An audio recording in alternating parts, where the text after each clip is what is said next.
জনপ্রশাসনে উপসচিব ও যুগ্ম সচিব পদে পরীক্ষার মাধ্যমে পদোন্নতির সুপারিশের সিদ্ধান্ত নিয়েছে জনপ্রশাসন সংস্কার কমিশন। দুপুরে সচিবালয়ে সাংবাদিকদের মতবিনিময় সভায় কথা জানান কমিশন প্রধান আব্দুল মুঈদ চৌধুরী।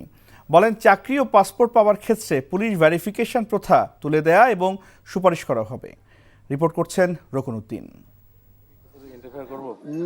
জবাবদিহিতামূলক, দক্ষ ও নিরপেক্ষ জনপ্রশাসন ব্যবস্থা গড়ে তোলার লক্ষ্যে ৩ অক্টোবর গঠন করা হয় জনপ্রশাসন সংস্কার কমিশন।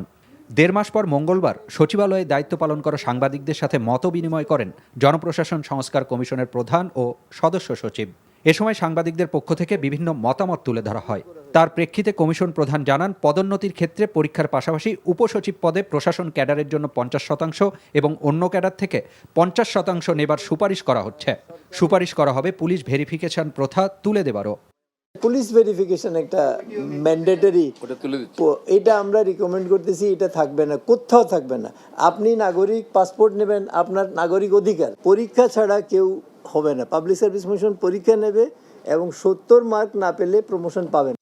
গেল ১৫ বছরে প্রশাসনের দলীয়করণ হয়েছে দাবি করে ভবিষ্যতে তা যেন না হয় সে লক্ষ্যে সুপারিশ থাকবে বলেও জানান আব্দুল মুঈদ চৌধুরী। দলীয়করণ এর আগে এরকম করা হয় নাই, এইটাই প্রথম করা হয়েছে, এর আগে করা হয় নাই। এটা ১৫ বছরের একটা এটা আমার মনে হয় না ভবিষ্যতে থাকবে। ব্যুরোক্রেসি সরকারকে, নির্বাচিত সরকারকে কন্ট্রোল করবে।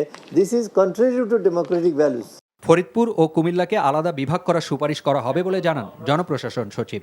আর কোনো কর্মকর্তাকে সাধারণ জনগণের স্যার সম্বোধন করার প্রয়োজন নেই বলেও জানান তিনি। বিগত সরকার জেন্ডার চেঞ্জ করে দিয়েছিল, পুরুষ মহিলা সবাইকে বাধ্যতামূলক স্যার ডাকতে হইতো। আপনারা জানেন তো, আপনারা মিডিয়াতে আছেন না, এই মেসেজ কিন্তু দেওয়া হয়েছে।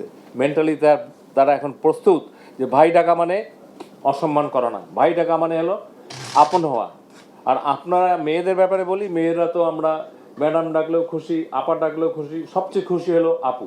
এ সময় ছাত্র জনতার অভ্যুত্থানে সাংবাদিকদের ভূমিকা ছিল না মন্তব্য করায় তোপের মুখে পড়েন কমিশন প্রধান। বাকবিতণ্ডাও চলে বেশ কিছুক্ষণ। রকুন উদ্দিন, এনটিভি নিউজ, ঢাকা। ভালোবাসার প্রথম শর্ত বিশ্বাস, যেটা আমার প্রতি কখনোই তোমার ছিল না। আমি তোমাকে বিয়ে করতে চেয়েছিলাম। চেয়েছিলে আমার ইচ্ছেগুলোকে গলা টিপে হত্যা করার পর। নিলয়ের হঠাৎ এমন চেঞ্জ আমার ভালো লাগছে না। তোমার নিলয়কে নিয়ে টেনশন করতে হবে না। আমি ভুল মানুষকে ভালোবেসেছি। আপনি ডাক্তার? জি। কিসের ডাক্তার আপনি? মেডিসিন, গাইনি, অর্থোপেডিক নাকি সাইকোলজিস্ট?